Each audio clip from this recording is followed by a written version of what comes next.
It's been a little while since I posted this last video.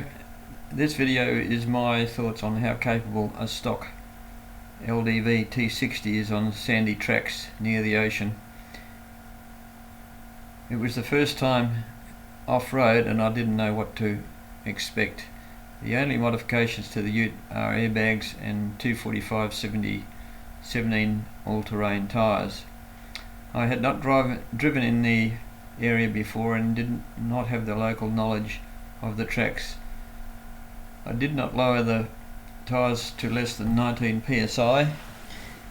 The reason for this is it gave us a better idea of how it was going to behave, and also the option of going lower if needed and when I got caught in the soft stuff.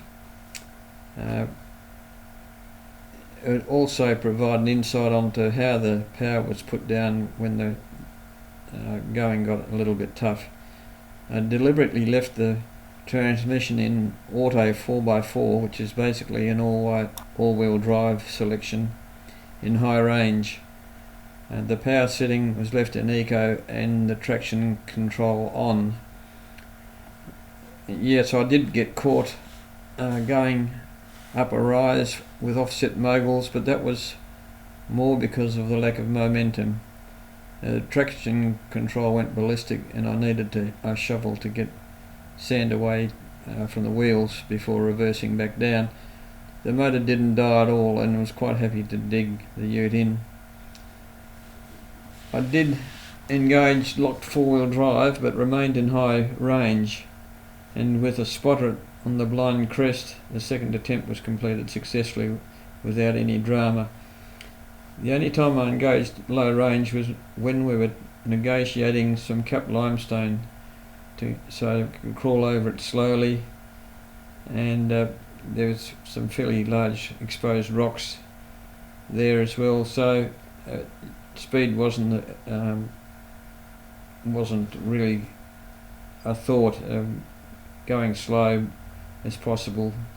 By and large, first gear in high range is low enough for most of this light duty off-roading. I think it must be very similar to the earlier Amaroks, which didn't have a low range but an 8-speed auto, but don't quote me on that. First gear low range speed is 5 kilometers an hour at 2000 rpm, while the high range is approximately 13 kilometers an hour at 2000 rpm. The hill descent on hard surfaces, I did try it out on a little bit of bitumen road in the metro area. It was a hill that was quite steep. I couldn't ride a bicycle up it, and low range first gear in hill descent held the ute to 4 kilometers per hour, and in high range it was 6 kilometers an hour. So I've got no idea how this all compares with the other utes in the segment. And the other thing is that the ground clearance is not all that great, and the wheelbase doesn't help either. But I only had one knock on a front wishbone and no damage was sustained.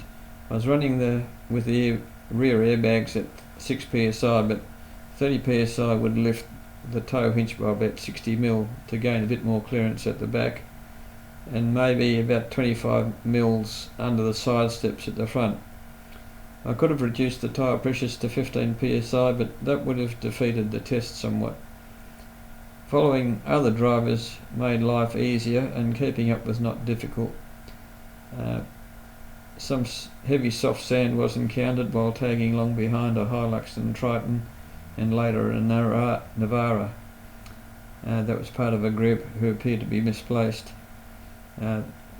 Didn't have any trouble keeping up with those other vehicles. I did not worry about driving on the beach, although I did have a look. There hadn't been much traffic on the access track down onto the beach, but it appeared to be very soft above the high water mark. I'll leave the beach for another time when there's more room, more vehicles around, and plenty of room to get recovered safely if I got into a bit of strife.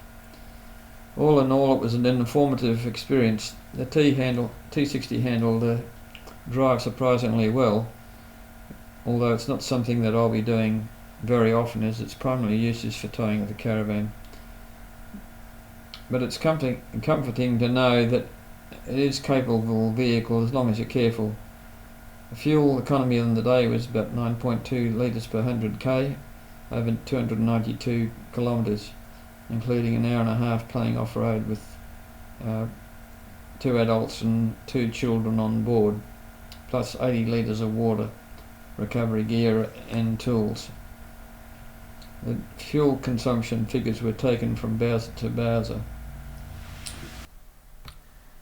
When we returned to Perth, the following few days, I did an inspection underneath the vehicle for damage and just have a look-see. And I did notice a couple of troubling things.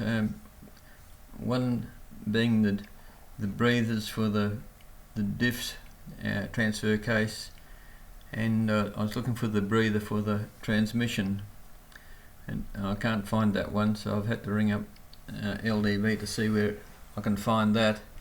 But they're all set at too low, and that's sort of tricky to.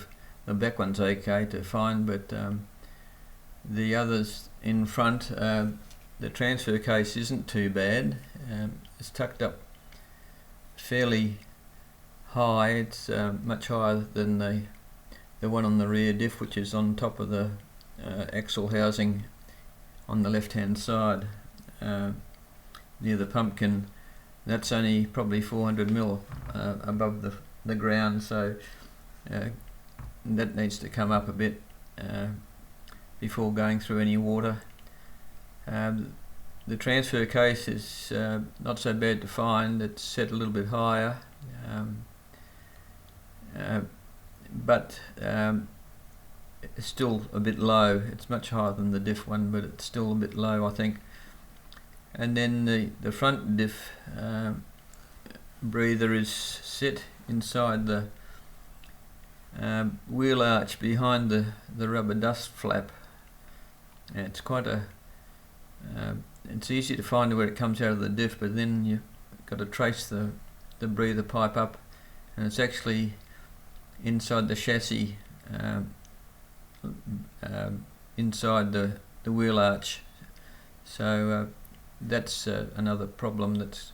That one's set fairly high, probably 500 mil, but it's inside the wheel arch where you probably get a lot of splash and water if you're going through creek crossings or anything like that. So those things need attention, and as I can't find the one for the gearbox, so I'll have to do a bit more research on that one. But it is a bit concerning. The other thing that I did find under there is that the fuel filter is exposed, and it's not in a very good spot, so it'll need a plate. I think there are aftermarket plates you can put across there. And also there's 2 electrical there'd be sensors on the exhaust which need to be looked at. They're way too exposed, so they need something down there to protect those, mainly from the if you're going on dirt roads, the stuff coming off the front wheels will rattle around up there.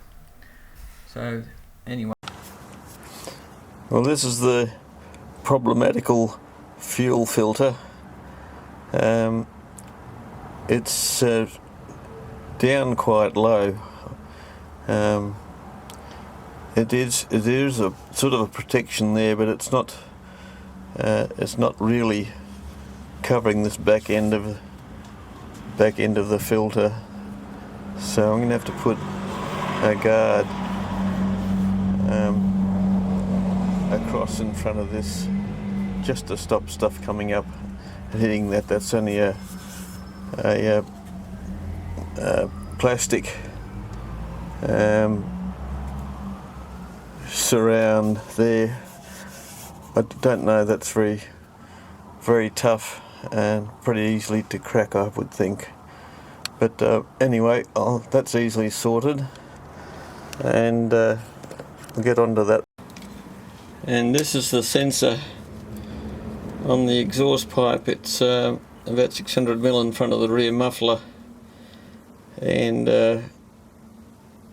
I don't know what exactly it does, but this point here, this electrical connection, you can see the wires. No protection here whatsoever to protect that from debris coming off the road from the on some of these back tracks from the front tyres. Can flick through, bounce around and come up and get that. It's really not well designed at all, that feature. So I'll have to work out a way of doing something about that. I don't think a pool noodle is going to work on that one.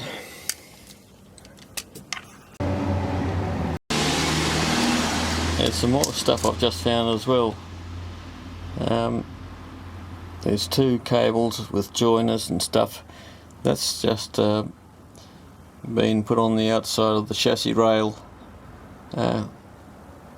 It's sending wire through to send it through that exhaust sensor, and I'm not too sure where these other ones go, but they'll need some protection as well. Pretty silly actually, but not to worry, as long as you stick on bitumen I suppose it's okay.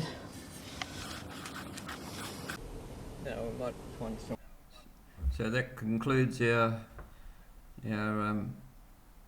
little video this time.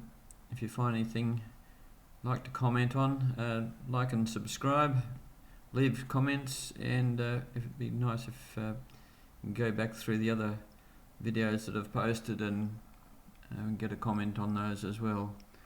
Until the next one, thanks very much for being part of this, and we'll stay safe, and we'll see you next time.